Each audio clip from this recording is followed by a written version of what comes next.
1912년에 세워진 임피역은 우리나라에 현존하는 가장 오래된 역사입니다. 1912년에는 이리, 즉 지금의 익산과 군산항을 잇는 철도인 군산선이 개통되었는데요. 일본은 곡창지대와 항구마다 철도를 놓고 역을 만들어 우리나라에서 생산한 쌀을 일본으로 옮겼습니다.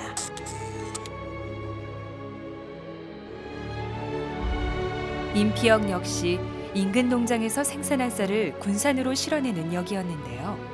당시 화물의 80% 이상이 모두 쌀이었다는 것으로 볼 때 얼마나 많은 수탈이 있었는지 가늠해 볼 수 있습니다.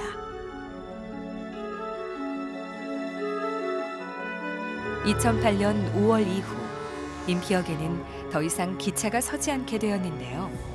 수탈의 역사를 고스란히 담은 채 역은 쓸쓸히 그 자리를 지키고 있습니다.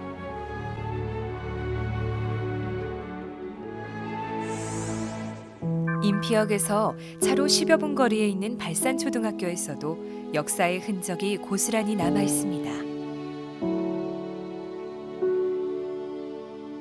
학교 교사 뒤에는 일본인 농장주였던 시마타니 야소야에 의해 건축된 일본인 농장 창고가 있는데요. 반지하를 포함해 3층 높이의 철근 콘크리트로 지어진 이 건물은 흔히 시마타니 금고라 불리우고 있습니다. 농장 경영으로 막대한 부를 쌓은 일본인 시마타니는 우리나라 문화재 수집에 열을 올렸고 불법적으로 거둬들인 우리의 문화재를 보관하기 위해 이 창고를 지은 것인데요. 미국에서 철제 금고를 수입해 설치하고 창문에는 이중 잠금 장치를 둘 만큼 이 건물에 많은 돈과 정성을 쏟았다고 전해집니다. 광복 이후 남겨진 문화재들은 국립중앙박물관으로 옮겨졌는데 그 규모가 대단했다고 전해집니다. 학교 뒤편에는 시마타니가 자신의 집 정원을 꾸미기 위해 수집한 석탑과 석등 같은 문화재가 남겨져 있는데요. 그중 가장 눈에 띄는 것은 완주 복림사지에서 가져온 군산발산리 석등과 5층 석탑입니다. 특히 5층 석탑은 지붕돌이 낮고 평평한 백제계 양식의 고려시대 석탑 모습이 특징인데요. 이 외에도 독특한 형태의 육각승탑과 대리석을 사용한 석등, 비석등이 이곳에 남아 있습니다.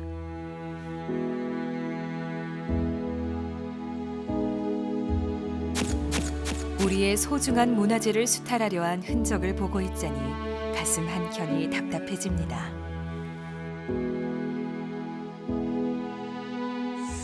군산에 살던 일본인 농장주의 생활상을 볼 수 있는 곳을 찾았는데요. 군산 간호대학교 안에 자리한 이영춘 가옥입니다. 이 건물은 1920년대 일제강점기 전국 최대의 농장주였던 구마모토 리헤이가 건립한 것으로 가을 수확기가 되면 그가 일본에서 건너와 머물던 별장이었습니다. 벽은 백두산에서 가져온 낙엽송을 이용해 올렸고 지붕에는 얇은 박석을 깔아 기와를 대신했는데요. 내부엔 온돌방과 다다미방을 두고 서양식 거실을 만들어 천장에는 샹들리에를 걸었습니다.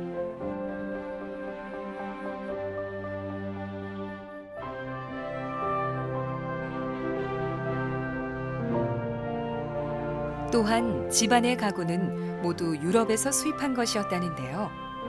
당시 이 건물의 건축비가 총독부 관저에 버금갈 정도였다고 하니 일본 농장주들이 수탈을 통해 얼마나 많은 부를 쌓았는지 짐작하게 합니다.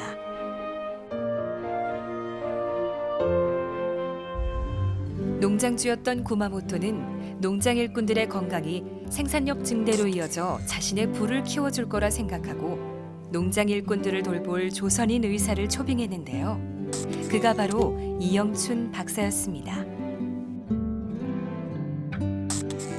이 박사는 일제강점기부터 이곳에서 농장 일꾼들의 건강을 돌봐왔는데요. 광복 후에도 이 집에 머물며 농촌 진료 활동을 펼치게 되면서 이 별장은 이영춘 가옥이 되었습니다. 한국의 슈바이처라 불릴 만큼 헌신적이었던 그는 평생 가난하고 병든 농민들의 의사로 살며 후진 양성에도 힘써 지금의 군산간호대학교의 토대를 일구기도 했습니다.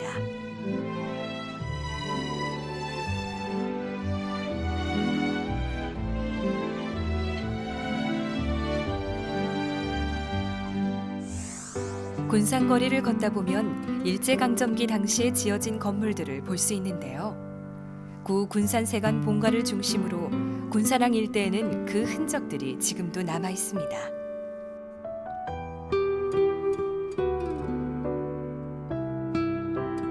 구 군산세관 본관은 통관과 세무 업무를 처리하기 위해 1908년에 지어졌는데요. 독일인이 설계하고 벨기에에서 벽돌을 수입해 지은 2층 신식 건물로 지금은 호남 관세전시관으로 사용되고 있습니다.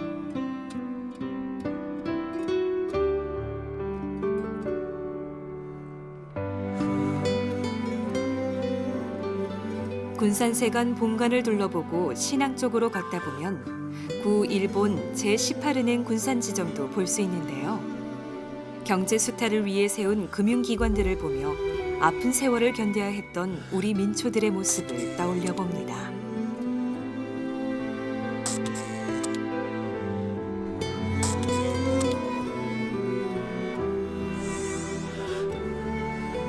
수탈의 역사가 서린 군산의 근대 유적은 오늘을 살아가는 우리에게 살아있는 교육의 장이 되고 있습니다. 아픈 근대사의 한 자락을 들여다보며 우리가 지켜야 할 소중한 것들에 대해 다시 생각해 봅니다.